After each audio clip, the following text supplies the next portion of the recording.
Okay, I am recording now.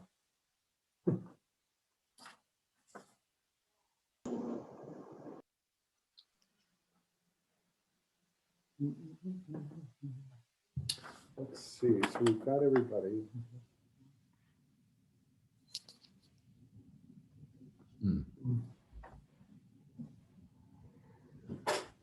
Did you get the link I sent you? Yeah, I clicked on it and it's just says connected. Oh, well, maybe I won't let you in yet. Oh, okay. But I don't see you on here. I typed my name in. Hmm. I'll redo it. Yeah, try it again, because you're not showing up on the attendee list. Sorry, everybody, I should mute myself.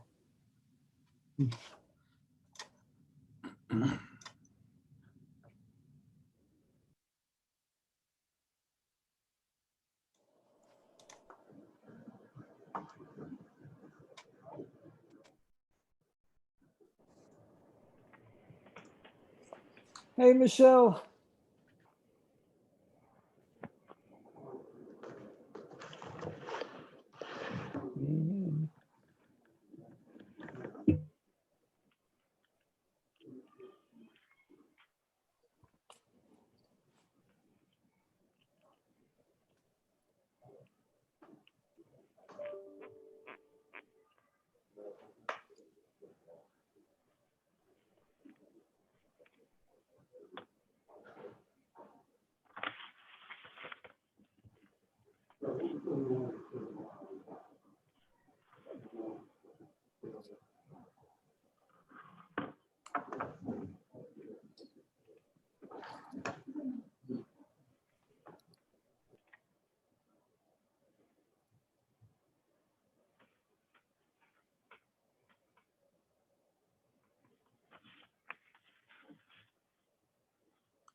David, it looks like it's 4:30. Are we okay to get started?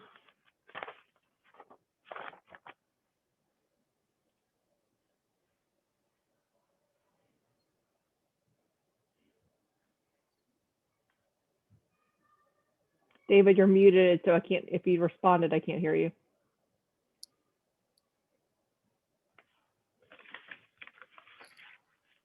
Sorry about that. Yes, let's please get started. Okay. Good evening or afternoon, whatever it may be right now. And welcome to the February 1st, 2021 meeting of the City of Charleston's Design Review Board. My name is Erica Chase, the board chairperson. The members that we have with us tonight are Dinos Leolio, Jeff Johnson, Aaron Stevens, Andy Smith, and Michelle Smith. The members of city staff are David Meeks and Velvet Johnson. Velvet Simmons. We do not have any agenda items that have been deferred, and we do not have any recusals for tonight's agenda items. The order of the meeting will be as follows. David will give a project overview for any new items. Then the applicant will then have the project presentation. We do limit those to 10 minutes. Obviously, with virtual meetings, we have a little bit of flexibility. So at the beginning of your presentation, if you need time beyond 10 minutes, please let us know so we can adjust the time clock. We will then have a time for board questions and then a public comment period. That time is also limited to 10 minutes.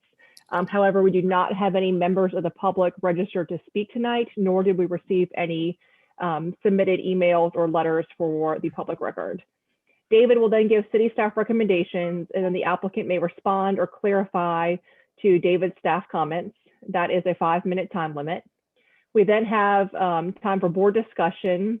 And during this time, the applicant may only clarify inaccurate information when recognized by myself or one of the board members, and otherwise may only speak if asked a question by the board. We will then have a board motion and a vote. I do want to remind everyone to please state your name for the record when speaking, especially during the virtual meetings. If you could, for everyone to please silence all cell phones and other devices that may make noise during this time. I'm going to skip over the public comment items since we have none this evening, and then jump to the virtual meeting protocol. Staff will control the PowerPoint presentation, which includes everything submitted by the applicant by the deadline in accordance with the submittal requirements. Applicants simply need to ask staff to advance to the next slide during your presentation. Applicant, staff, and board members are required to give their name whenever speaking. The video and microphone features have been disabled for all attendees. Attendees will only be given the capabilities to speak when they are called on during the public comment period.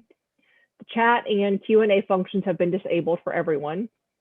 Again, I'm going to skip over any public comment items since we have none this evening. And I'll skip over recusal since we have none.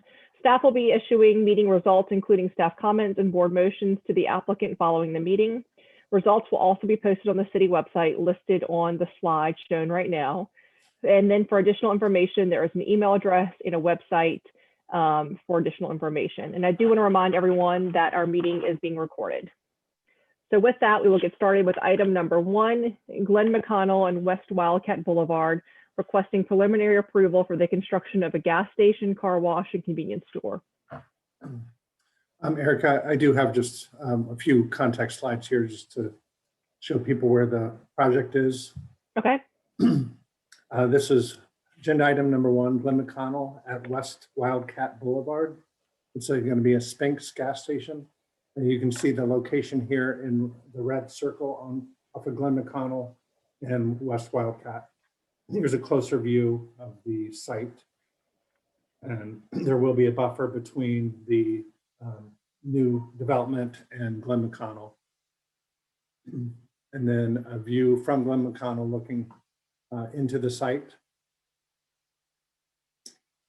Again, looking into the site, this is the buffer that will remain the first, I believe 50 feet, maybe it's 75. You know, if we could ask the applicant that. And then again, looking into the site. And with that, I'll turn it over to the applicant. Ken, are you up? Can you hear me? Hey, David, this is Andrew with HLA. Ken, it looks like he's not been promoted as a panelist. Let me try again here.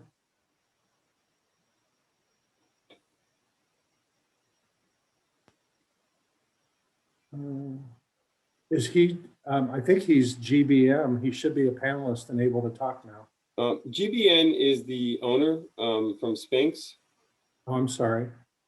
I believe Ken is under the participants. Well, I don't think he registered with his full name. Oh, wait, here it is. I'm sorry. I assume this is him. It says Ken. Sorry about that. So, Ken, you should be able to speak now in a second.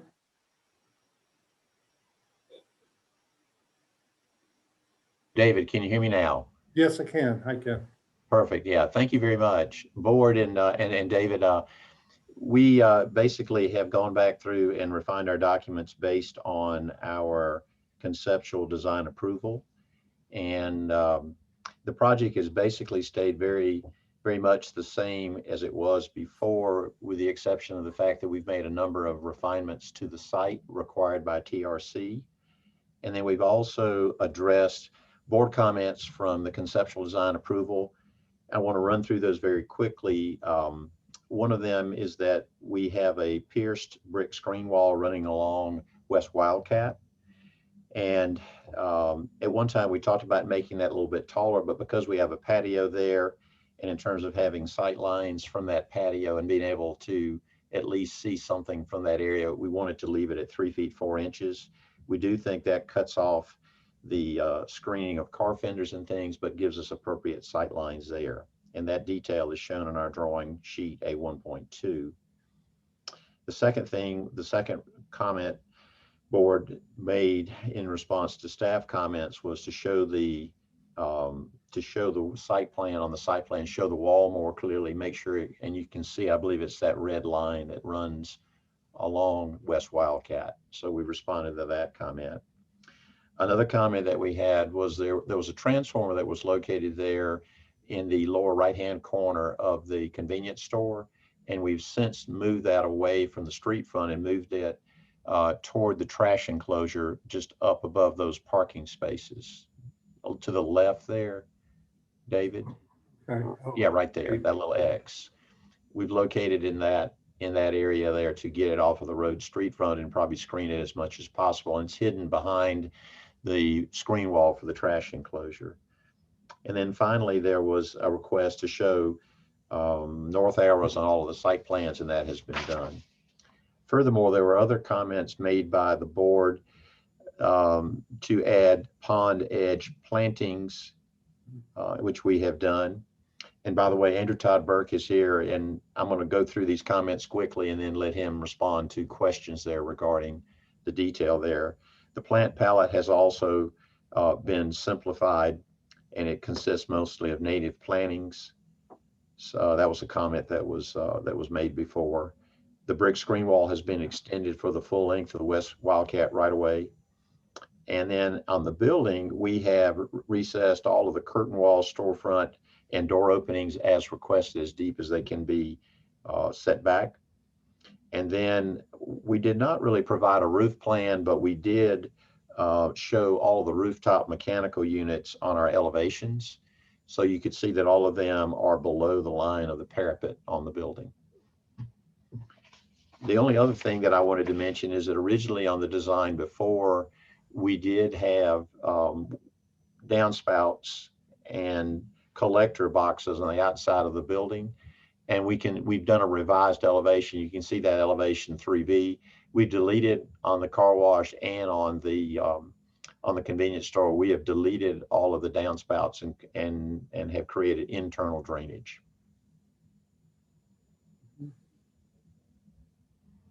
Other than that, the design is pretty much addresses all the comments and all the things that we had talked about in our last meeting, and is pretty much the same from everything else we've done. Andrew, is there anything else you'd like to add landscape wise or planting wise?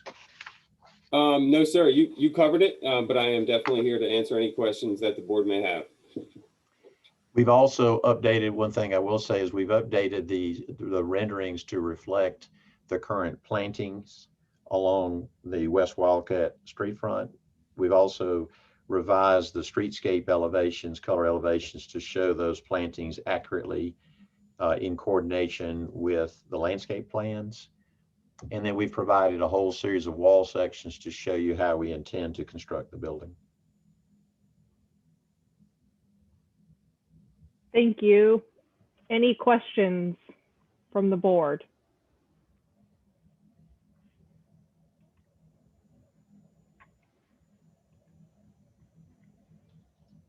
Okay. Thank We have you, no Erica. Thank you. We have no public comments. So David, if you could please give your staff recommendations. Sure. Thank you, Erica. Okay, so staff comment number one.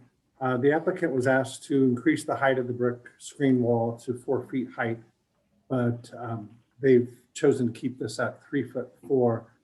Since the board allowed this wall height for the Parker's gas station on San Rettenberg, DRB is okay with the wall height remaining at 3 feet 4 inches instead of 4 feet.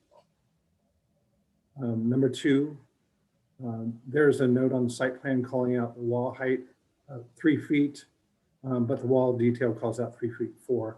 Please revise the note on the site plan to read 3 feet 4 as well. Number three, the board had asked the applicant to consolidate and show the roof mechanical. Now I missed this. The applicant just pointed out that it is shown and it's hidden behind the parapet. And I guess that's why I didn't see it. So I'm going to scratch number three because they are providing the roof mechanical. At the next submittal, this is number 4. At the next submittal, applicant to please show the layout of the brick wall, including the thickness shown to scale, And also please show the pillar locations. This can make a difference for the landscape layout. But with that, staff does recommend preliminary approval. Thanks, David. Ken or Andrew, I assume you have nothing to respond to? No, Or we're do you have good. anything you need? Okay, great. We're good. Now, board discussion and a motion.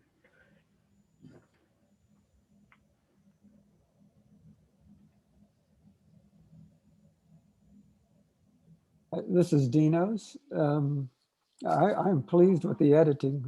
It's, as a gas station, I think it's just very simply stated. It's clean. It's very appropriate for the site. I have no issues. And I'll defer to others, but prepared to make a motion. Well, I think my only comment was, sorry, Jeff, I didn't mean to interrupt. Sure. And I may have missed it in the plans or the submittal, but just to have all of the equipment cut sheets going to David at final review or the next review, just because sometimes that equipment can vary in aesthetics that I've seen throughout town. What's shown is great. I mean, I think it's fine. It's just if it's differs from what's shown in the renderings. Good point. And I'd like to also say that with the equipment, I know that in other projects, we've had some challenges with noise from the vacuums. I know that's been a challenge before. Maybe it's a little bit different on this given site. And unless I'm missing it, is there photometrics or any lighting cut sheets on the lighting? I don't see it in the package here. I Just don't think, Ken or Andrew, could you answer that? yeah, I don't think we have photometrics at this point. We'd be glad to provide them with final. right. Well, with a gas station, it's particularly important that light is coordinated and the lights that are on the gas canopy are designed and thoughtful. And same thing with the convenient or with the C-store. It's all those things need to be cohesive. So I would certainly suggest that the motion include all exterior lighting and a lighting plan on the canopy. Okay. Perfect sense.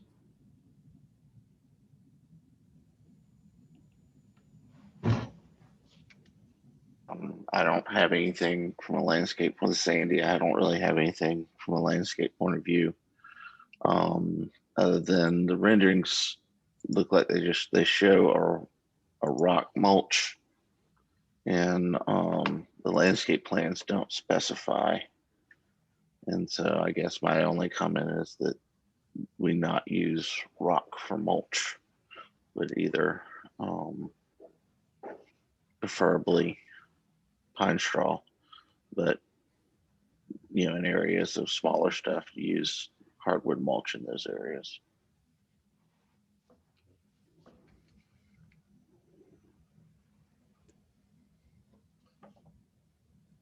Any other comments or motion? This is Michelle Smith. I am happy to be back with the board this evening. Great to see you all.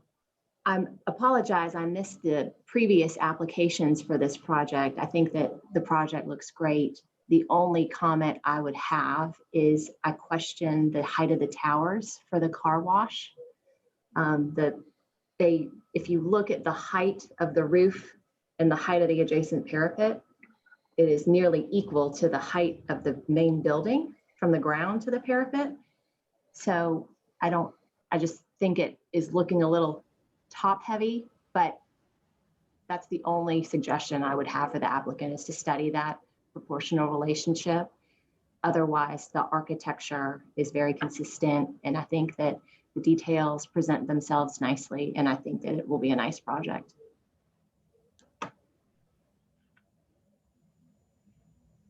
Thanks, Michelle. Anyone else or a motion? I'd be delighted. This is Dino's to move for preliminary approval with staff comments 1, 2, and 4. And board comments, provide photometrics of all exterior lighting at final. Board comment 2 is to use hardwood mulch in lieu of rock mulch. Did I say that right, Andy? I would just say not to use the rock mulch. Okay. Do not use rock mulch. And comment number 3 is to restudy proportional relationship of tower at car wash. May I add to about providing exterior lighting product information? Excellent.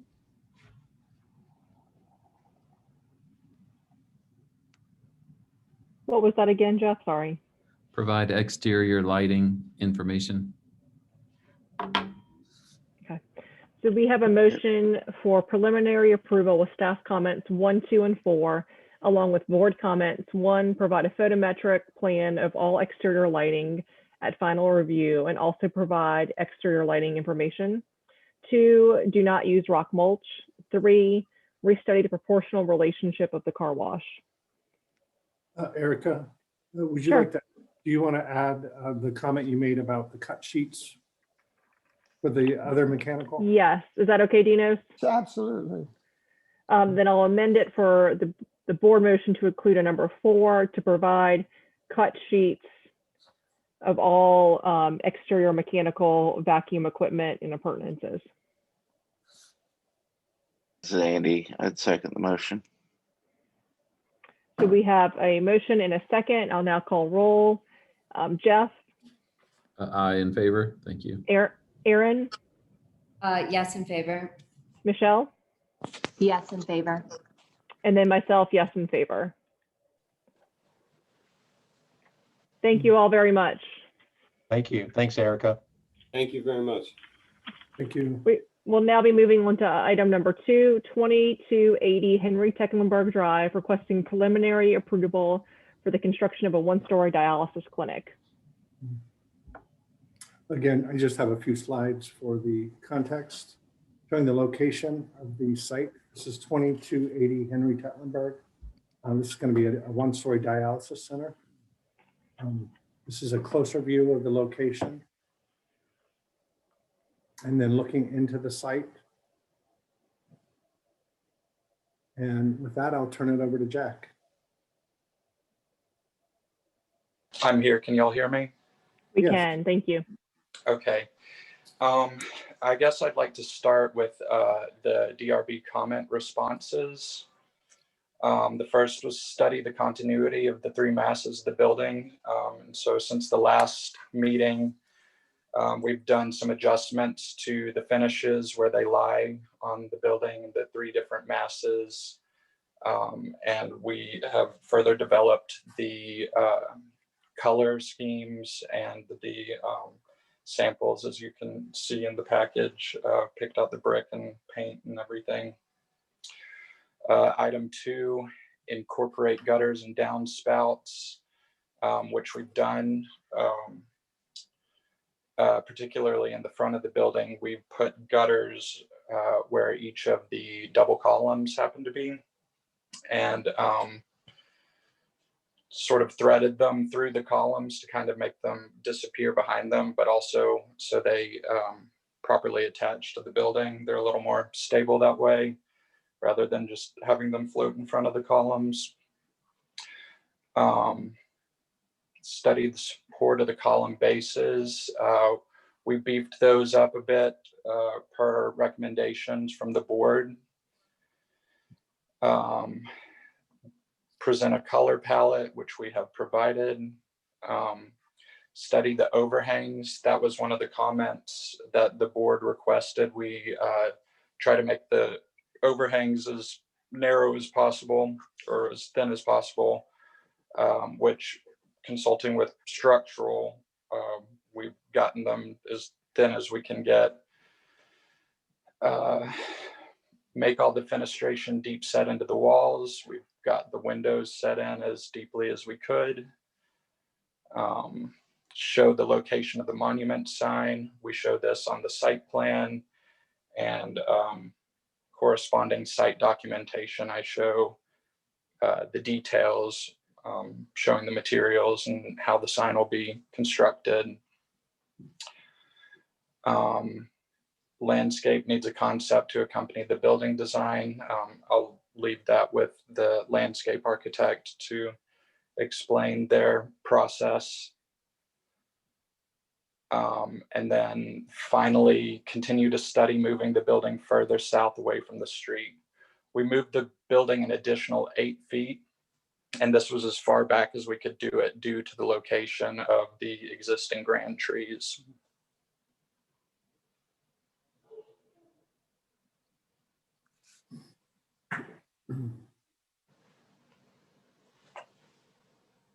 And that's all.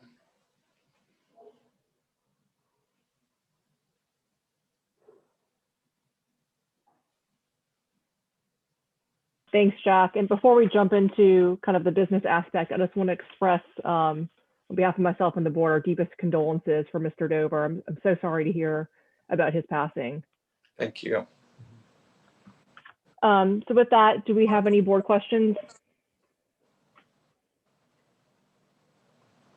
This is Michelle Smith. I may be missing it in the drawings, but what is the material of the underside of the exterior soffit?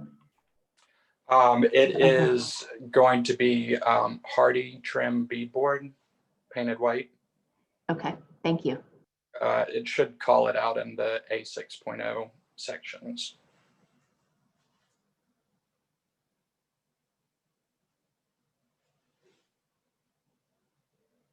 Any other questions?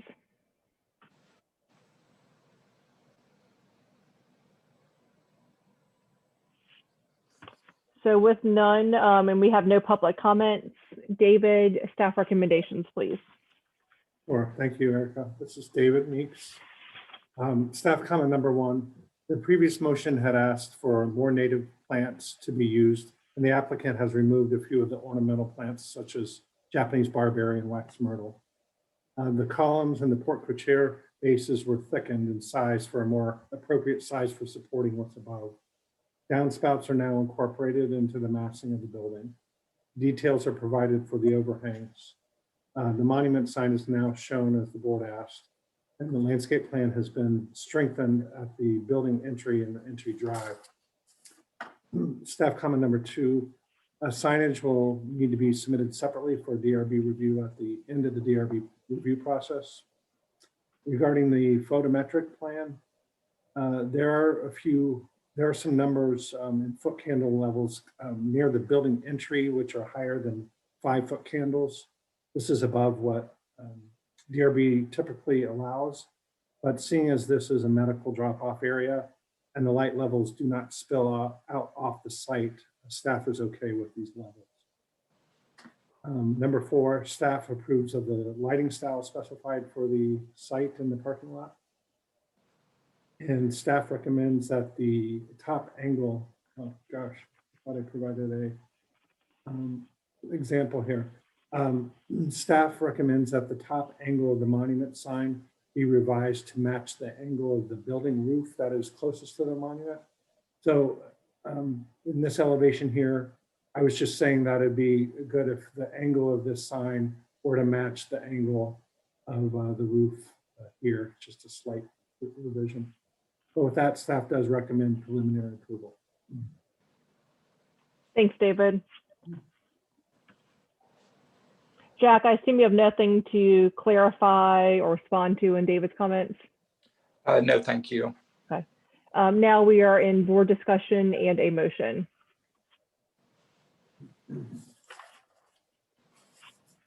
This is Andy from the landscape.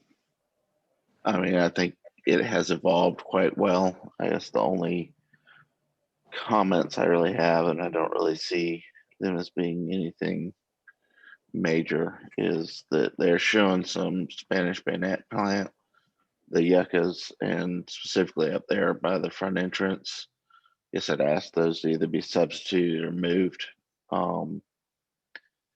the plan continues to reference an L201 and an L202 that we haven't seen. It seems to have some details that are missing. And I'd just like to have those, make sure those are in the final package. Let's see. Hey, Andy, I'm sorry. Yes, Can you repeat the plants again? Yucca and just the Spanish. well, yucca is Spanish bayonet plant. Oh, I'm sorry, It's Spanish bayonet. Okay. yeah. And then the other one is the Japanese Turnstromia. I'd just like to see a substitute for that. I was just kind of the planting plan specifically around the pond indicates a sheet that has not ever been part of the set. And I don't know if that's just a mistaken number because there is a separate sheet, but it references an L201. I just want that in the set or that note corrected.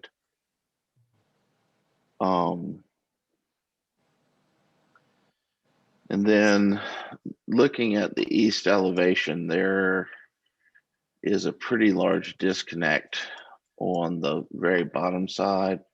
I know that area is landscaped, but when that property next door develops, I think that's going to expose all that disconnect across that corner. So I'd like them to study screening that out with either a fence or somehow to buffer that for the future, or to paint those, or just somehow to lessen the effect of those that equipment.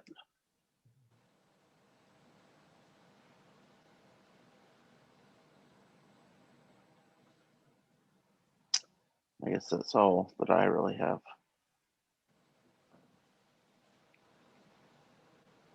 Yeah, I just want to say I do think the landscape plan has evolved quite well. And just to add on to something Andy said for the panels, that is something that we require and will look for. A final inspection is to paint the electric panels the same color as the wall that they're located.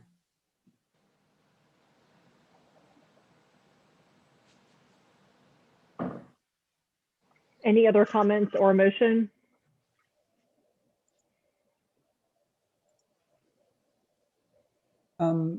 May I ask if what is the color of the standing seam metal roof? Will it be the gray that's shown? Yes, it is. I believe the standard galvalume, Okay. gray, silver type of standing seam. Okay. And I just wanted to reiterate what Andy said too on the east elevation, the screening for all of the electrical is a great catch. I don't have anything else. I think it's gonna be a I'd like to, handsome building. can I make a motion for preliminary approval with, Sure. with staff comment? Something about revising the sign angle. I'm not sure what number that was. 5. 5, okay. Or study that revision. And the board comments for switching out a few plant species of note was the Spanish bayonet, the Japanese. I got it. I wrote them down. I knew it was coming. Jeff, can you spell that? Well, I'll email it to you. Provide landscape plans 101 and 102. And board comment number 3, screen the electrical service entry or paint it as the same color of the wall. Jeff, just it's 201 and 202. Oh, excuse me, L201 and L202. Thank you. Yes, sir. May I ask if, for the screening, was that screen and paint the same color? Or was it? You know, we've always found that physical screening is much more successful than painting. I And as a agree. preference, I would recommend, and I'd love to hear more opinions from the board upon physical screening rather than paint, especially one that's given so close to the property line. Yeah. And I My- would agree with the screening aspect personally. And I do too. I just wanted to give the second option if there's, you know, if there's something that we don't know about in these plans, that, you know, that's kind of the last resort, is to paint them. Mhm. Okay, got it. Any other conditions, Jeff? No, I believe that captures it. Okay, so we have a motion for preliminary approval with staff comment number 5 and board comments 1 to find a substitution for the yucca and the Japanese confirmia. I think I got that right, Andy. Yes.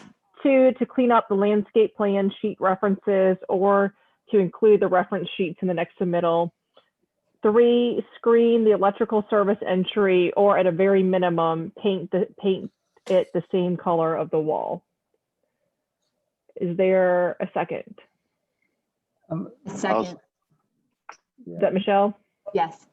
May I ask for clarification? Was, again, I hate to say this, is the motion to paint or provide screening, or is the motion to provide screening? The motion The is to motion- provide the screening, but at a minimum to paint the same color as the wall, as I understand it. Like Andy said, if there's something preventing the screening or something that we're unaware of, then I think that would be the alternative.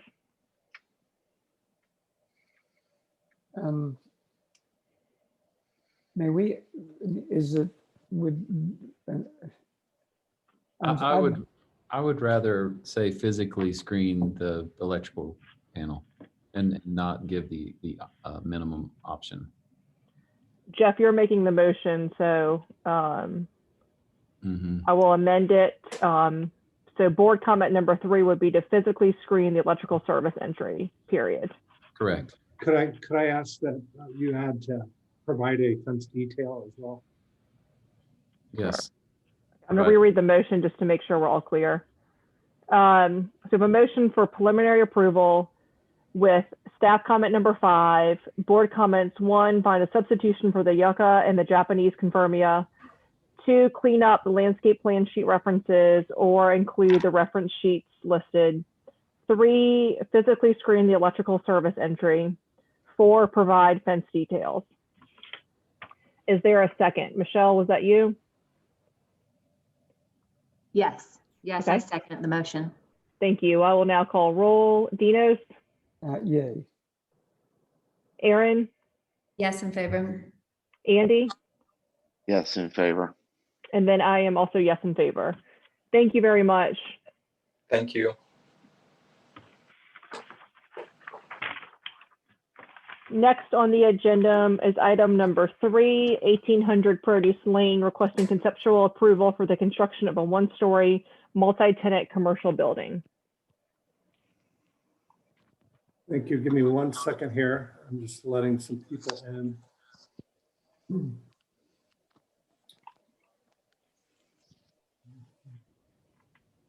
Okay. So 1800 Produce Lane. Here's the location of the project on Maybank Highway at Produce Lane.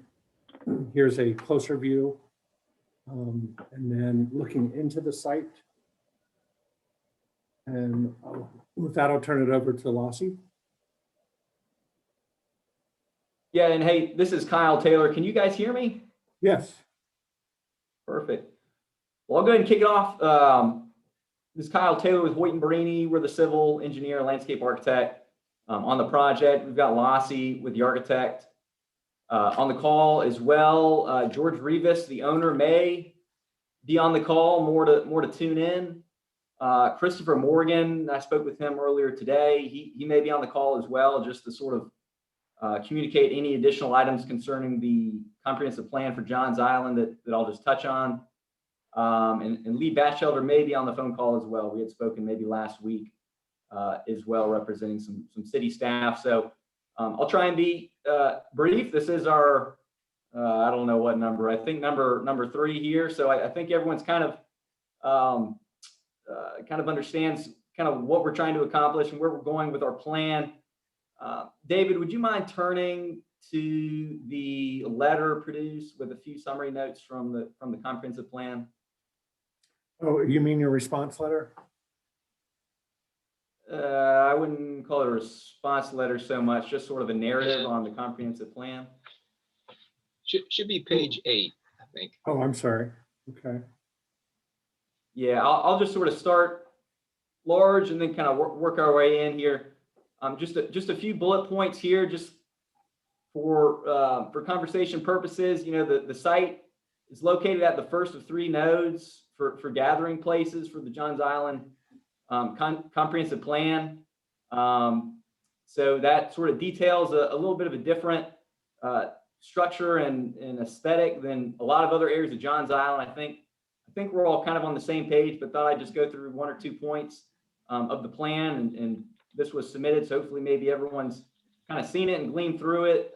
David, maybe just turn to page 3 or 4 of this quick. Yeah, maybe one more. Yeah, so as far as our building placement, that's kind of been the main point of just trying to figure out how to best fit the building and the site for the parcel that we're working with. So just kind of show that, you know, we are intending to kind of be consistent with the comprehensive plan and hopefully show that we're not totally crazy with other areas of Johns Island. The comprehensive plan does suggest and promote buildings being at or close to the right of way. Not to say that the plan is feasible to necessarily have canopies within the right of way, which we're no longer proposing. DOT kind of gave us a little bit of pushback on the feasibility of having canopies in the right of way. But we did want to point out these figures from the comprehensive plan, the settlement plan for Johns Island, and our intent to be consistent. Dave, would you mind just turning up a few pages back to sheet C 4.0? Matter of fact, go one more, sheet C 4.1, 4.1. Yeah, so the aerial imagery, as David showed, is obviously a little bit outdated. There's a new subdivision here. So this is shown for reference. I don't know that we necessarily provided this in our last couple of submittals. So this sort of helps show the walkability of the development that we're proposing as part of this 33 lot subdivision. And again, we're near the intersection of River Road and Maybank Highway. David, maybe go back then to C 4.0. Which one? Yeah, perfect. And I don't know if there's a way for me to take hold of the control, but if not, I'll keep going. No, you can just let me know. Okay. I'm glad to do it. Yes. So a few changes just to highlight here from conversations on our last meeting. Really, I think the main sort of broad comment from the board was better addressing the public realm. So what we've done in this modification here is we've gone to a more of a dedicated one-way circulation on site, and that's kind of allowed us to grab a few more feet of that frontage. So we've shifted the building further away from the property line. I think, as you can see, maybe 8 to 10 feet further from the property line. So that's shown along the frontage. We've widened that sidewalk in response to some general feedback from David as well as Lee. I thought you had a. I don't know if we got a sticky keyboard, but in any case, so the distance from the edge of pavement to the building is now 35 to 40 feet. Oh, okay, perfect. You were going to the architecture. So, and of course, the dimensions here are going to be a little bit different than the dimensions shown on our site plan, just based on where you throw your dimension. But we are proposing some decent separation from the edge of pavement. We are proposing a new turn lane dedicated to the other side, the far side of the road, and that'll be designed and permitted through coordination with SCDOT. A few other minor items. You know, we did get rid of one parking space as a result of our circulation modification. Landscaping is hopefully you can see a little bit beefed up along the frontage in response to, I believe it was Jeff that, kind of requested more of a garden look along the frontage. So we've made some efforts to include some additional ground covers that we feel like is consistent with the building color palette, kind of a neutral color palette there along the frontage. And we've got the blow up area as well that may be easier to see. So the frontage has kind of a mixture of sod against the sidewalk with some ground covers, some shrubs, as well as benches, the oyster shell tabby concrete, and the brick borders for those really sort of wider mouth sidewalk entryways that we feel like will look really good. So hopefully I didn't talk too quickly. That's kind of the rundown, I think, of the site changes. Maybe one other thing I'll note is the additional fencing that we are proposing, the pier and slat fencing by Unit D, which is the same type of fencing we're proposing near Unit A. Yes, Unit D. So we've got some additional screening there as well. That we will have wetlands that will remain for screening purposes from the right of way, but we are proposing some additional pier and slat fencing along there as well. So at risk of being too long-winded, I'm happy to answer any questions from the site and landscape perspective, but I think I'll turn it to Lassie to kind of bring us home with his nice renderings. So good evening, guys. David, if you don't mind, let's jump to page 15 in the presentation. And we've had an opportunity to meet with Lee Batchelder and Christopher Morgan, and then David, you've been such a help to us as well. And we've had a chance to kind of dig in a little bit further into this Johns Island Community Plan. And so I think I'd like to just kind of show some of the pages in the plan just to kind of key everybody in to where exactly we fall into this sort of four corners scheme, or this sort of town section. So I think it would be page 15, David. I'm not sure if we can go back just one or two slides. Yeah, Lassie, I'll have to say that you guys got me the updated set with the page numbers, and it looks like I failed to get it in there. I sent it to the board, but I didn't get it in here. Oh, no worries at all. So if we could just back up a few more sheets, I'll just go to one page of this town section and kind of keep it brief, but we can keep going backwards a little bit there. Let's see, it should be one or two more back. Yeah, right there. So this, I'm sorry, one more forward. Oh. So this portion of the community plan gets into these town sections, and I'm sorry. Sorry, David, if we could advance forward to where we had, yeah, we had page 17 on RM, but I think just one more forward would do it. Other way. That's it right there. Yeah, so we felt like this portion of the study was really helpful to kind of go through and kind of just evaluate what this Four Corners plan is, and these sort of town sections. And I'm sure the board is very familiar with it, but kind of trying to understand a little bit better with Lee and with Christopher was helpful. And this portion of the plan calls for density. It calls for buildings to front close to the right of way, and then looking at the pedestrian shed and making sure everything's in a 5 to 10 minute walking area for pedestrians, mixed use, varying roof lines, pedestrian friendly spaces for bikes and plazas and that type of thing. So David, if we could advance one more slide forward, please.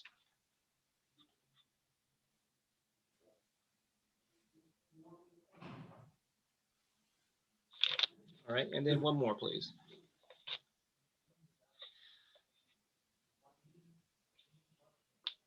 Okay, so this is an important slide here where you can see sort of the top portion we've highlighted with that yellow block kind of outlined with red, where we've got this town section. And so the town sections are considered to be the center of the gathering spaces for the gathering. And so this is where the density occurs. And then on the lower right-hand side, you can see where we've got the typical section through these areas. And, you know, it shows these, it shows the lane, auto lanes, it shows bike paths, it shows sidewalk spaces. And so that diagram there is going to come up a little bit later on in the presentation, and we just wanted the board to see that we have a comparative study there to make sure we're consistent with that, while also trying to take into account the board's comments. So based on what we see here, generally from the edge of pavement to the face of building or porch or canopy is roughly about 25 feet. So when you get to our plans, you'll see we've actually moved the building back based on some feedback from the board, and we're anywhere between 32 and 38 feet now to try to create this space for this sort of pedestrian realm to occur. David, if we could go ahead and advance, if you would, go ahead and let's go to the first color rendering. Guys, so I won't spend much time on the building plan itself. The building square footage has not changed. That right there, what you see is the previous proposed design where the building was approximately 29 feet off the face of curb at the middle section or middle portions tenant B and C. And then if we go to the next slide.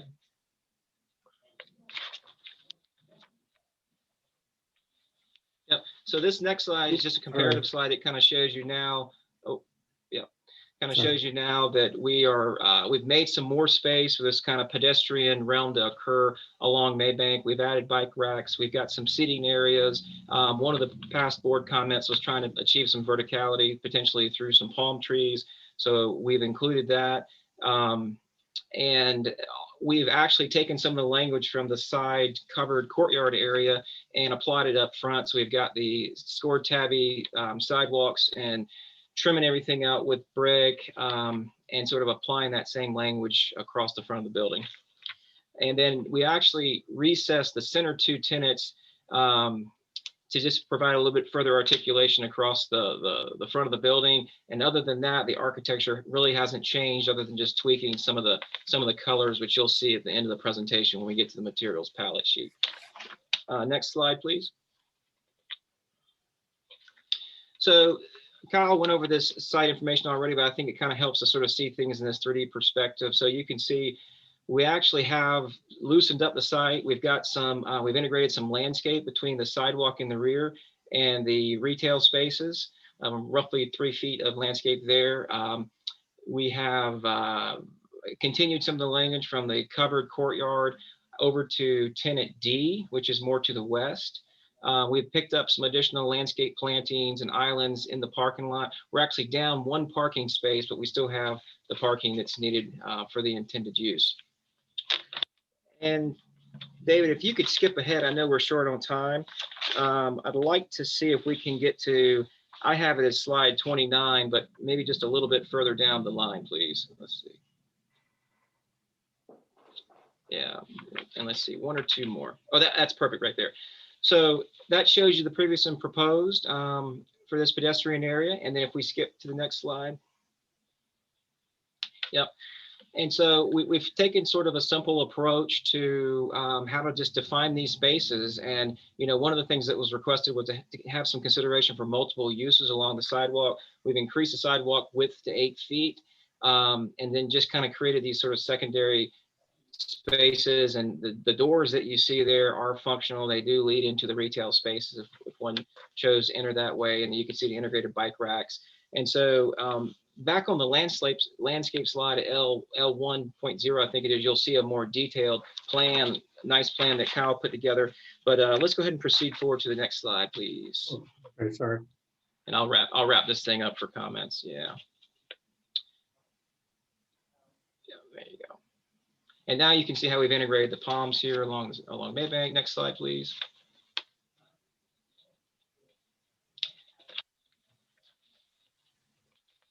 Yeah, next slide, please. One of the subtle adjustments that we've made as we move forward through the slides is we ended up realizing we need to kind of lower the canopies over the doors a little bit more, just functionally to keep the rain out, but also to make a little bit more space for retail signage and lighting. And you'll probably find that in the next slide. Yeah, and this is tenant D, where we've added that tabby wall and sort of slat wall on the left-hand side in your screen, and kind of created that sort of secondary pedestrian space. And then you can see some of the newly proposed lighting for the signage, and we have a cut sheet in the back which covers that. And then let's go one more slide, please. All right, next slide. And then one more, please. Okay, so I thought this was ultimately where we wanted to land on, kind of showing this comparative diagram. If we look at the center line of road, the Johns Island report shows roughly 42 feet from center line to face of building or structure. And we've got roughly 52 to 57 feet. So sort of in that range, and also just trying to take into account comments received by the board. And then also, I think sort of grading transition from Maybank was discussed. Currently, Maybank's at about a 22 elevation. And in working with Kyle on the civil side, it looks like we're going to be able to get our building side at about 24. So it's going to be about a 2-foot transition over that 38 feet or so from the edge of Maybank. And we kind of depicted that sort of in a simple diagrammatic site section here. And on the other side from us is St. Stephen's Church. And obviously it sits back from Maybank, so you only see the parking lot there. And then this will be my, if we can go advance one slide, I'll cover the materials palette, and then we can open it up for discussion. So the materials palette has just been modified slightly to adjust the storefront window frames to a darker color. Previously, they were sort of a soft gray, and we felt like everything felt a little too washed out. And so with the darker frames, kind of working with the accent goose lights over the signage, we felt like that was a little bit stronger contrast, which we liked. And then the center 2 tenants, we looked at using a little bit more of a bold color there versus that kind of lighter taupe we had before. So we have this sort of raindrop color is what it's called, just to kind of further break up the massing and kind of punctuate that area at the pedestrian realm. Remaining in the set is just the elevations that we can go to if we need to, but at this time we'll open it up to any board comments or questions. Thank you. I'll start off with a few questions. The plans show the right-of-way varying in this section of Maybank, but again, it may be, I think what you're saying is that there is, can you give us some approximate dimensions of the right-of-way? Yeah, it's about 67 feet.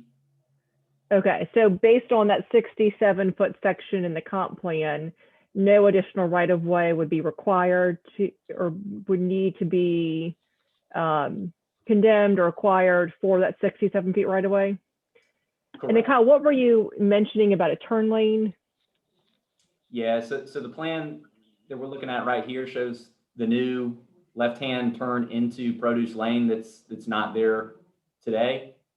So Erica, we'd be tying into the pavement to the east, kind of to the plan north there that is under construction right now for that intersection. And then we'd kind of just be continuing that edge of pavement line a little bit further, you know, than the intersection plans call for to provide our new left-hand turn lane. But we would not be anticipating any condemnation. Okay. In the 67-foot section, there is a 12-foot sidewalk shown, and y'all are proposing 8. What is the reason for that? Yeah, so 8 came from our conversations with staff, with David and with Lee. 8 seemed appropriate. The sort of snippet from the settlement plan, you know, shows curb and gutter and, you know, a 12-foot sidewalk, kind of like a true downtown look. And, you know, I guess I wouldn't say that we're absolutely not going to do that, but we don't necessarily see that exactly being appropriate or even able to be permitted with the DOT. So as it stands, what we'd like to do is this 8-foot kind of multi-use path adjacent to the right-of-way. Okay. And then my last question was, if Maybank's around a 22-foot elevation, I guess you said there was a 2-foot difference from existing grade over 38 feet to finished floor. That equates to over a 5% slope. So can you walk me through how you're achieving the difference in elevation? Yeah. Yeah, well, certainly the 8-foot path kind of hurts us a little bit more than a 5-foot path would, but we would anticipate trying to make up that grade in that immediate shoulder area. Certainly if curbing, was required, that gives us 6 inches there. But we'd anticipate making that up with, say a 10% grade, for 15 feet or whatnot, and then making the rest up, with 5% max for ADA compliance as you go into those entryways. You're in I mean, at least I read the plans that you're in a flood zone X. Is there any reason you can't lower your finished floor? Yeah, the top of the pond is 23.5, more or less. So we're trying to at least have a little bit of freeboard even above, the top of the pond elevation. The top of the pond actually has a little bit of freeboard, presumably from the 100-year, but that's kind of the reasoning for, the 24 plus or minus for that FFE. Okay. That's all my questions. I have a question, and it's kind of the site plan and where this 8-foot, I'm kind of going through this on a different project, where this 8-foot or 12-foot or whatever width walkway we want to provide, how does it terminate at the adjacent property? And does it make sense to the adjacent property? Yeah, Jeff, that's a great question. That's one of those things, these sidewalks are provided to be in compliance with the zoning ordinance and even in this case, the additional, comprehensive plan, but, adjacent to us, there is no sidewalk connection.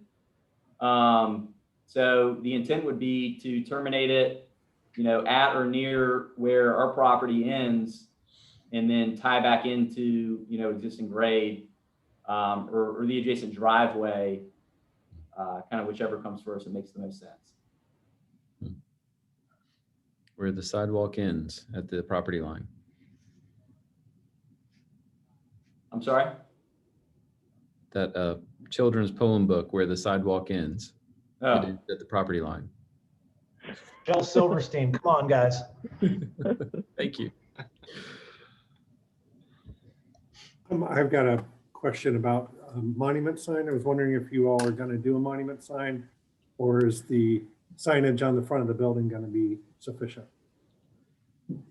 Yeah, David, right now we're actually hoping to do 2 monument signs, being that it's at a corner adjacent to 2 roadways.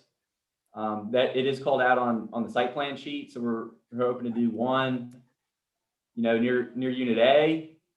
That's probably target location, number 1.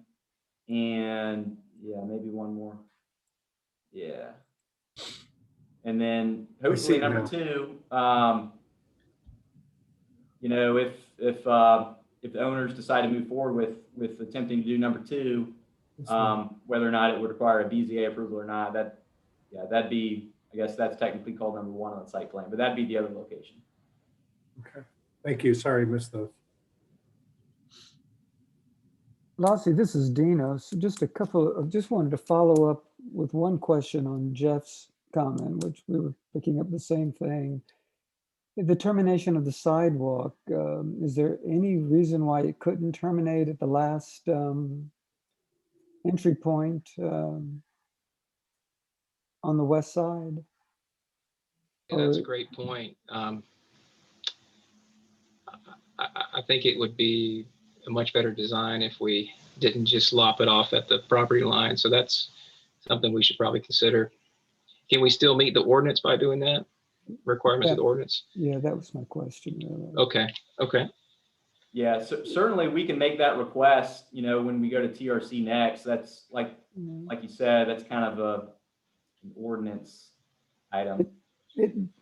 The other question is this, and I don't know if you can really answer it, but I will bring it up.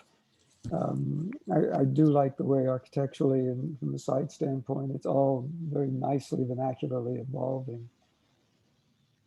if you travel down Savannah Highway or even in Mount Pleasant, when the two accesses to retail space is provided on each side of a tenant space, there seems to be a tendency at some points that when a tenant is engaged or secured, that one of the entry points, and usually it's the one on the highway,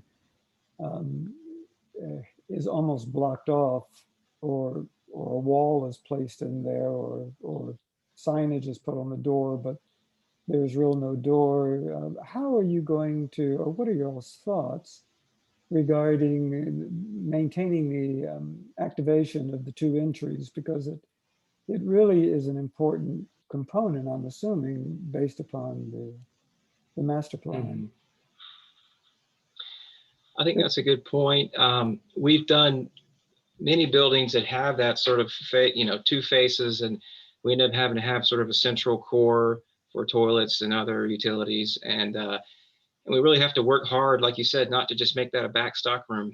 So I think that's going to be some careful kind of management of the tenants that come in there. We've had a few cases where we've had restaurants come in and, they needed the space, and we just said, hey, let's see into the kitchen. We want to see that activity. We want to see that kind of, we felt like that kind of contributed back rather than seeing the stock room. So we need to keep our eye on that. Yeah, well, I guess from a design standpoint is where I'm going with this. How do we, as opposed to becoming facadal, how is this the response? I mean, you can look down Maybank Highway, even closer to Folly Road, where there are accesses into office retail spaces that are truthfully purely blank walls. How is there anything within the lease agreements that mandates the activation of both these entries? So I wish I could answer that. I don't know. We could ask Mr. Rivas if that's something that could be incorporated. I wouldn't want to answer that for him, but I think it would be a great idea to maintain that access. Okay. I'm not trying to put you on the spot. I know, and I know No. that probably everybody understands and has seen examples of this before, and what it's just. Whereas philosophically, it's a wonderful idea if we can activate both sides. Realistically, I have no idea what percentage of success that they have on activating two sides, particularly as you were saying, when you need storage and or you need service entry and or you need a kitchen, what happens? But the problem, of course, falls back to the architect when everybody is going, well, why the hell they put a door there when it just goes into a storage room and it means very little. So anyway, okay. One of the things that's been kind of neat to see in evolution in Mount Pleasant, particularly, are those small double-sided retail spaces. And in the age of COVID, when people are hungry for outdoor dining spaces, the smallest space has turned into a nice public space. And I think by virtue of kind of pushing this building a little bit more interior, you could capture some of that space that now I think you've got about 10 feet between the building and the sidewalk. You could capture that back for that kind of space. Yeah, as long as it's activated, I think that's the key issue, is making sure that it's a very otherwise it just defeats the purpose of the city's plan. But and I don't disagree, Jeff. Any other questions? This is Michelle. I have a brief question for the applicant. It looks like Unit A may potentially be identified as a restaurant space, and you may have said that. I'm just going along the located identification of the outdoor dining space. So, and I'm seeing that the eaved area of Unit A is a higher ceiling space, lossy. So do you anticipate if there is a commercial kitchen as part of this restaurant for the makeup air and the exhaust to be occurring in the membrane roofed portion? Is that how you're thinking that could be treated? Or And if so, that, you know, Yeah. that equipment may need screening. Right. Michelle, that's something that we do need to put some thought into. And right now, we've sort of generally shown enough space there for mechanical units, but that's a really good point that, you know, we expect that hopefully will be a restaurant. And we're going to have to look at ventilation and, like you said, makeup air, everything. So we probably should be showing one more bit of mechanical up there with some screening that's sort of set back for tenant A, and kind of plan that out a little bit better.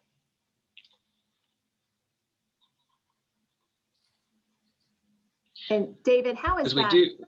How is that usually handled too? If it is later a tenant upfit, that screening should, I guess, be technically part of that package, or how has that been handled in the past? Quite often we get people who will discover they have exposed mechanical, and they do check in with us and ask what's required. We are always saying that we reserve the right to require additional screening if we find that mechanical is visible from the street. Okay. So we do keep a close eye on that. Okay, great. Thank you. And just, Michelle, to add to that, like, you know, the portion of tenant A that also fronts produce lane and kind of spills out to that outdoor dining area, we've got that designed to truly be sort of a 1.5-story scale space in there. And you can see the sort of the transom lights above. So we should consider how that mechanical would happen between that taller gable roof line and the next parapet over on tenant B. Mm-hmm. May I ask Christopher a question, Madam Chair? Of course. I don't want him to go to sleep over there. I just wanted to ask him a quick question. How are you, my friend? I'm alert, Dinos. I know you are. I know you are. I know it is the development of the two facades a component of the master plan? Well, the idea for these town centers along Maybank is that they would have buildings up towards the street. Right. So, you know, the practical reality of a lot of development today is that you do have parking that wants to be near the entrance to the stores. So that's why the parking lots end up kind of being to the rear. And I think as much attention as can be paid to, you know, trying to keep those street front access points, you know, open and, you know, visible inside, things like that, that y'all have been talking about is good. But I think it still is in keeping with the principles of that plan to have the building up like this on the street. Right. And that, I mean, and I like the way that the building is evolving. I guess my question is this: are there any aspects of the plan that mandates that that both entries on the front and the back of the tenant space remain active? There's nothing in the plan that says that. No. You know, if you look at the space in front of St. Andrew's Shopping Center, for instance, there is a big orange wall there that in one of the tenant spaces, for instance, that's obviously a storeroom. Is I guess the aspect is what teeth does the city have? It's a question of, from a planning standpoint of. I think some of that gets to enforcement. Like if they're putting coverings on the actual glazing of the window, we can enforce that. If they're putting something, say, a foot or two behind the back of the window glass, you know, I don't know that we can really have control over that from like a design review standpoint. It's more an internal thing, and our codes don't really address that. BAR has the same issues downtown, as you know. You know, I've got the CVS at George and St. Philip that, you know, was supposed to have more display space, and they ended up kind of putting CVS signs right up against those windows. It's something that we see in all parts of the city where you have different types of retailers that don't want to have as much, you know, glazing in their storefronts as others might. You know, the restaurants always work great, you know, the offices work great, but sometimes the retailers are a little bit tougher. Well, thank you. Your insight's always extremely helpful. Thank you, my friend. Well, if I were the applicant, I think I'd be encouraged that we're talking to this level of detail at this point. I wonder, thinking if parcel A is going to be a restaurant, then maybe, I think this building addresses the street quite nicely. Mhm. I appreciate the space coming off of it.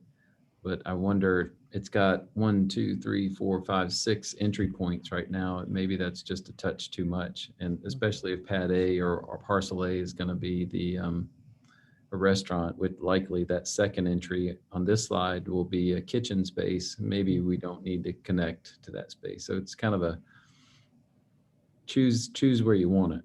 And maybe that's not the ideal spot. We are, sorry to interrupt, Jeff, we're still in board questions. Or does anyone have any additional questions? Thank you for keeping me on track. And me too. Any other questions? So with that, we do not have any public comments. So David, if you could please give staff recommendations. Sure, thank you. So staff does support this project and thinks it'll be an attractive addition to Maybank Highway, in the beginning of one of the 3 envisioned Johns Island town centers along Maybank Highway. The applicant has made improvements with the building facade articulation and by giving the front a little more room for plantings, seating areas, and giving back to the public realm. A wider front sidewalk at 8 feet has been provided, and bike racks have also been provided. On the parking lot side of the building, some plantings were added between the building and the sidewalk, which is also an improvement. Number 2, staff supports the building location in the landscape buffer. Number 3, staff supports the change to the color raindrop for the center portion of the building. Number 4, staff supports the gooseneck lighting specified on the building. Staff likes the style of the screen fence being used. Number 6, regarding the 2 parking spots closest to produce lane. Let me get to that slide. Yeah, these 2 right here. Cars parked here will be very visible. And staff requests that the applicant add another layer of landscape screening with some additional height. Like around this side. The dwarf Yupon hollies and inkberry shrubs specified at this location will not get tall enough to screen the cars, as they will be very visible from Maybank Highway and Produce Lane. Number 7, for the added low planters between the cars and the parking lot, I'm referring to these in here. Staff recommends keeping these low so the car bumpers don't hit them and crack them. And instead, they act as wheel stops if they were lowered a little bit. The planters may have to become just a little bit wider so the car bumpers don't hit the trees.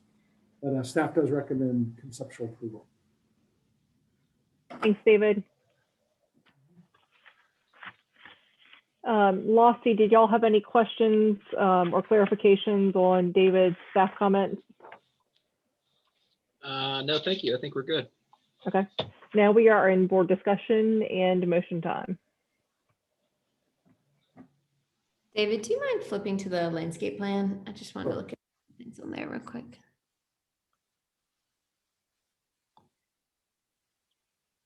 Tell me if you need me to zoom in or anything. Yeah. Yeah, can you zoom in on the area along Maybank? See that a little more closely. There's a detail shot on the top of that page, Mhm.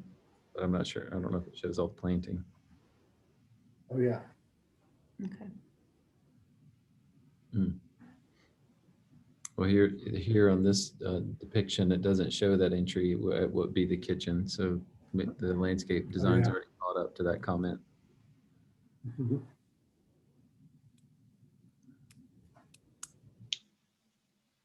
I can slide it back down to the other one if that's better.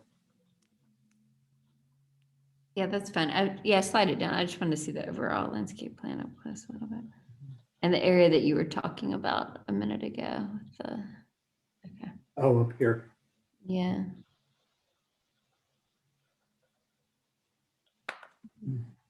Thanks.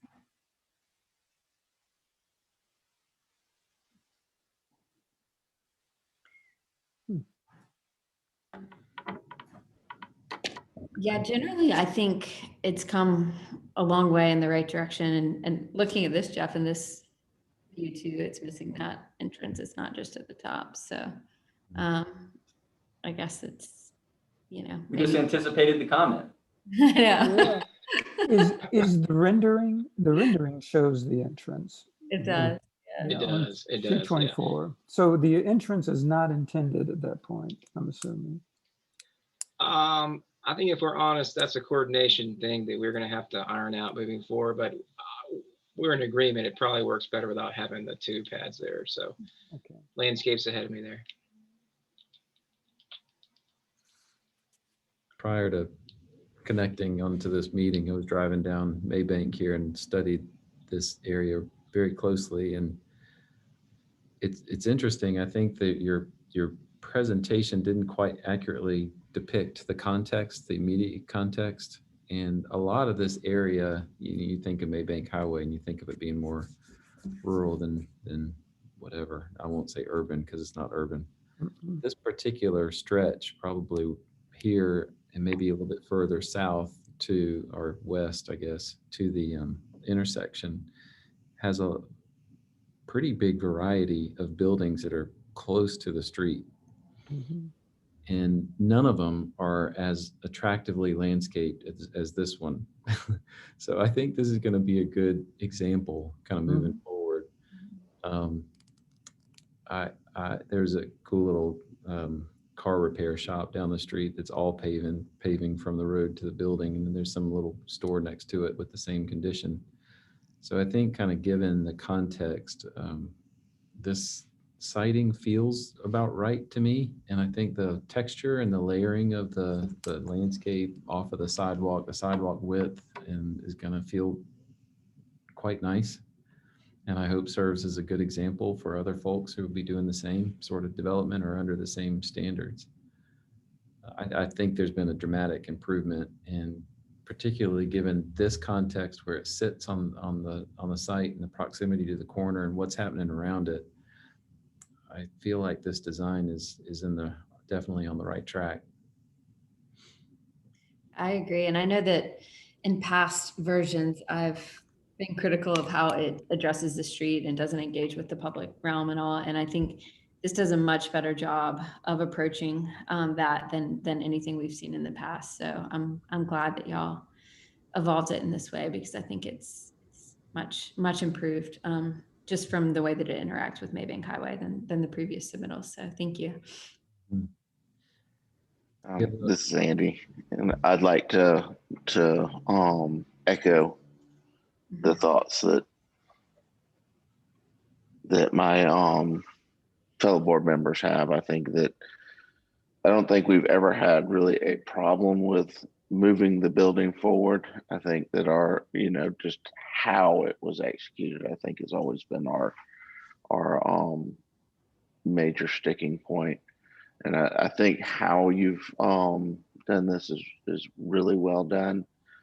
I guess that I would just say that at the next level, I think I would continue to revise and edit. I guess just the flow and pattern of the landscaping up here. It does seem to be some very starts and stops in there. And maybe some of the plants could be more architectural than the Dwarfia pond. But I think that it's a really good concept and how it's starting to evolve. And just make sure that like where you have bike racks and those sorts of things, that they have the room to get off of the sidewalk in front of it. When a bicycle's parked there, that it's not going to take up some room out into the sidewalk. You really can't see it on the landscape plan, but I kind of started seeing it in some of the renderings where you have the bike rack and the back tire of the bicycle is kind of starting to intrude into the public way. I guess I just asked that you kind of study that space and make sure you have those spaces in there. Yeah, because I don't even see the bike cutouts. I don't either. And I was kind of trying to use this as a technical drawing versus the rendering, to try to see what the spacing really was. But, I just one, include the bicycle racks on the landscaping and make sure it has the room, and that you start to integrate that into your concept. In the back, I would echo staff's comment about those planters, and given the angled, that these spaces are now angled with these one-way sides, you may want to study, instead of that being a rectangular space that's right there in the middle of the spaces, that if you're using a palm, maybe it's a diamond more in the corner. You kind of see that along the building side with that sawtooth edge.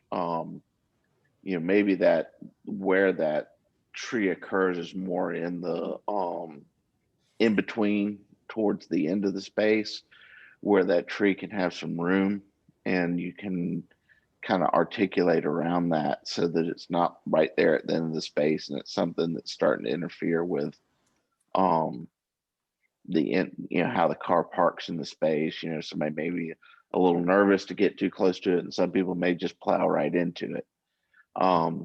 So maybe I like the idea, and I'd even encourage you to take some of those sawtooths and maybe break those up and get some palms up near the building.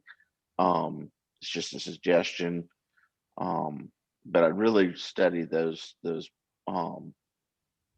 planters out in the middle of the parking. But overall, I think the project's really going in the right direction now. And I want to echo the support too. I think architecturally, it's evolved very nicely, and it has a very strong vernacular feel to the forms of the building, and there's great context. I do want to reiterate again, and I know this is just probably a personal peeve on my part, but without the commitment of maintaining the two activated entries, the north elevation is going to become dead if in fact it is not become an active, at least in the manner that it's presented, is not going to become a very active area, and it becomes superficial, as we've witnessed on so many areas. And I will tell you too, if you're riding your bicycle, I'm thinking this, first of all, knowing this area and having lived here for years and years and years in this area, it's tough to find a cyclist coming along this road, but I would imagine that they would want a very secure place to chain the bike up, which is probably going to be on the other side of the building. Just personally, I know I can't dictate that, but that's just my feelings. I would love to encourage, as you continue toward the evolution of the design, some thought with regards to the aspect that possibly these elevations will not be active access into these spaces. And by doing so, you're even serving your client even more so by virtue of helping to delineate and define a marketable space. And I think that the idea that that second fenestration on that first building is being eliminated as virtue of the landscape plan, I think is a very honest aspect and approach to what's happening here. And maybe the corner building is the only one that's large enough, or the corner buildings are the only ones that are large enough to maintain the activated entrance from both the north and the south side. But that would be my suggestion, is that I don't know if you're going to have any other. I think it just becomes superficial, if not facadal.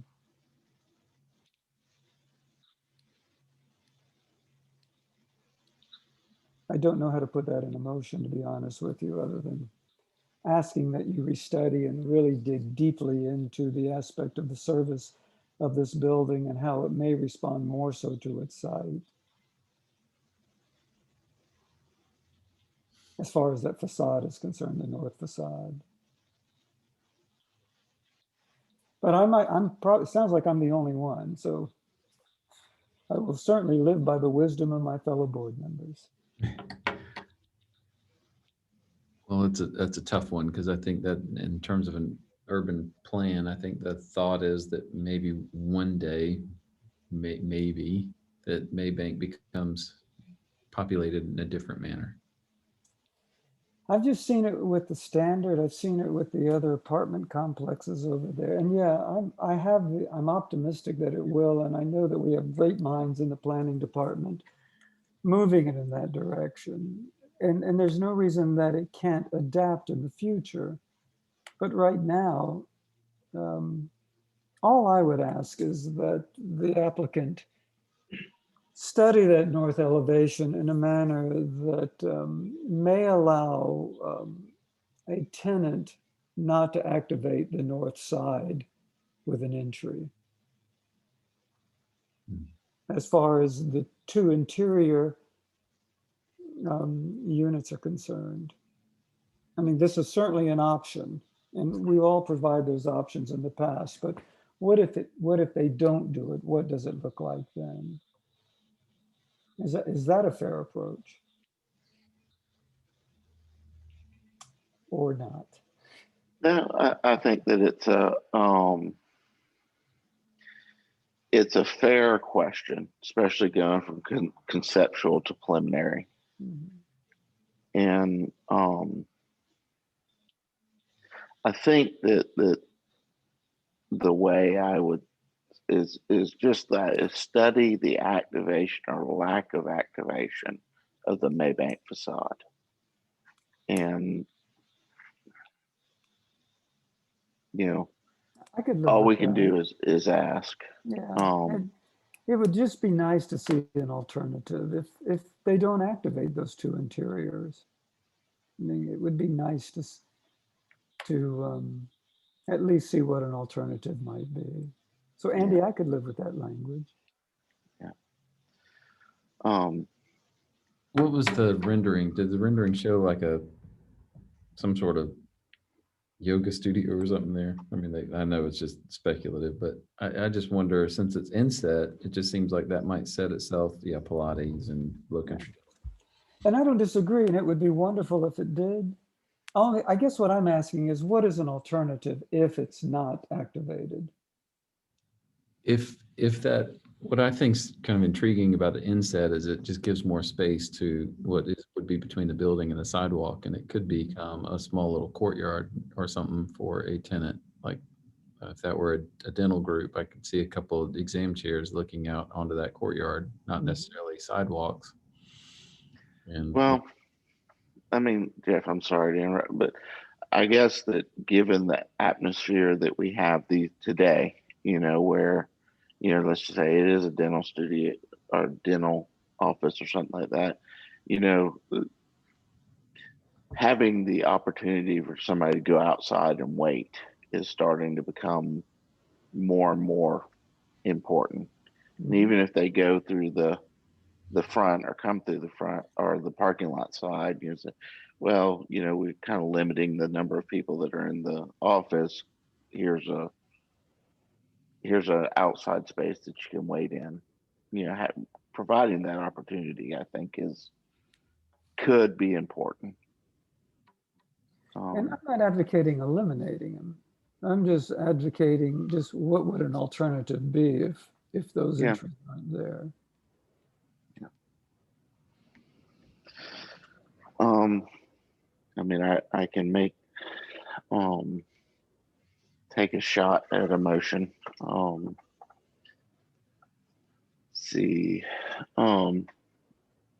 Recommend conceptual approval with or provide conceptual approval with staff comments 3 through 5 and then 7 and 8.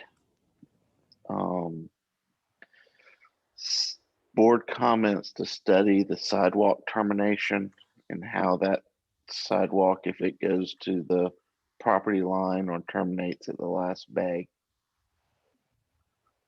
Study the activation or lack of activation, provide an option if it's not activated, of the Maybank facade and its entrances.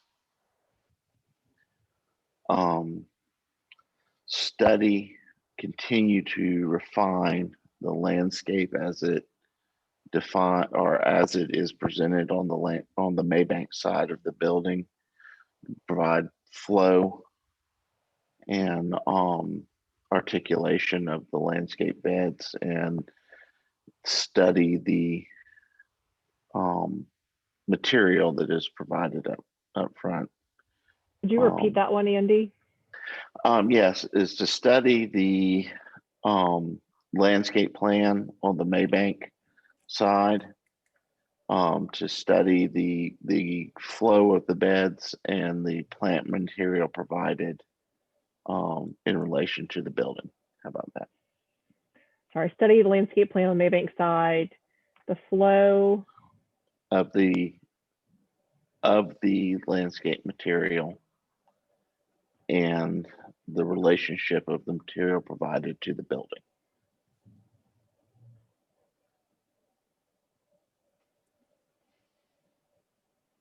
Okay. And just to kind of elaborate on that, I'm just talking about some of those plants maybe want to be more architectural on that side versus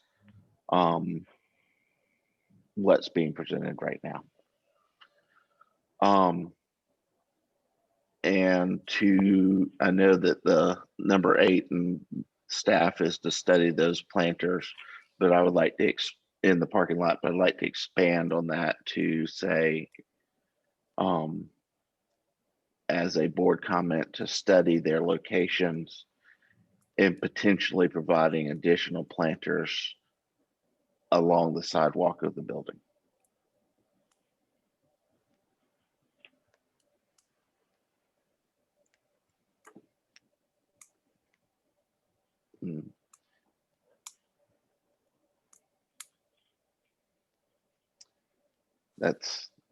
Does anybody else have any I other had items? one. Yeah. Could you add a comment that they should provide a preliminary grading plan at the next submittal to address how the grade change will occur from Maybank Highway to the finished floor? Sure. Thank you. Did you talk about the bike racks in there? Oh yes. Also to provide to make sure that the bike racks are shown on the landscape plan and that they have enough room to get the bikes off of the public walks. Got it. Okay. So we have a motion for conceptual approval with staff comments 3 through 5, 7, and 8. Board comments: 1, study the sidewalk termination on Maybank. 2, study the activation or lack thereof on the Maybank facade and entrances. 3, study the landscape plan on the Maybank side, the flow of the landscape material and its relationship to the building. 4, study the location of the planters and potentially provide additional planters along the building. 5, provide a grading plan at the next submittal. 6, show bike racks on the landscape plan and ensure that there is enough room to use them properly. That cover it, Andy? Yes, I think so. Okay. Is there a second? I'll gladly second it. This is Dinos. Okay, thanks, Dinos. I will call roll. Jeff? Yes, in favor. Aaron? Yes, in favor. Michelle? Yes, in favor. And then I am also yes in favor.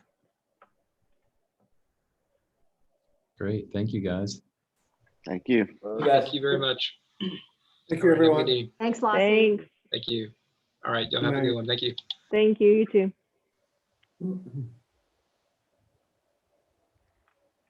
Well, thank you, everyone. It's good to see everyone. Thanks, everybody. It's And good to see you guys too. I was having technical problems and I actually didn't have sound until like we were starting the first application. So if you were trying to talk to me before then, that's why I didn't respond. But it's good to see you all. Everybody looks happy and healthy. And thank you for tolerating all my comments there on that facade. Y'all were always as graceful and as respectful as possible. Thank you. Yeah, and Christopher, thank you for coming. Yes, Christopher. Yep. Always a pleasure. Appreciate it. You All guys right. have a good Super Bowl week. Thanks. And You hey, too. I don't Thank want you. to belabor our discussion, but Dinos, you bring up a great point. And we've looked at these applications a lot. These come up a lot where there's parking, and then the building and then the street. And it's a valid question. And I don't, it sometimes it starts with zoning, I don't know where it starts, but I feel like if we want to ask for options, I think that's a fair request as long as we start to do it early and do it more consistently. Because I can see an option. I can see a successful option out there. Whether or not it comes back the way I'm thinking is the question, right? But I think it's a legitimate ask, and I feel like we should work to ask for that, going forward. I hope that the applicant isn't peeved that, oh God, now I've got to come up with another option. But if you're designing a spec space, I think that it's really up to the onus of the designer to create architecture that works for any condition. Yeah. Well, that was so much more eloquently than I put it, I believe. But it's a great project. I mean, it's architecturally, it's come a long way, like you guys said, landscape-wise. It's a wonderful project, and I know Lossie will do a great job as he goes forward with it. But thank you, Michelle. And thank you, guys. Always a pleasure. Yes, thank you, everyone. Yeah. Have a good rest of the night. Bye, good night. Bye. All right, bye-bye.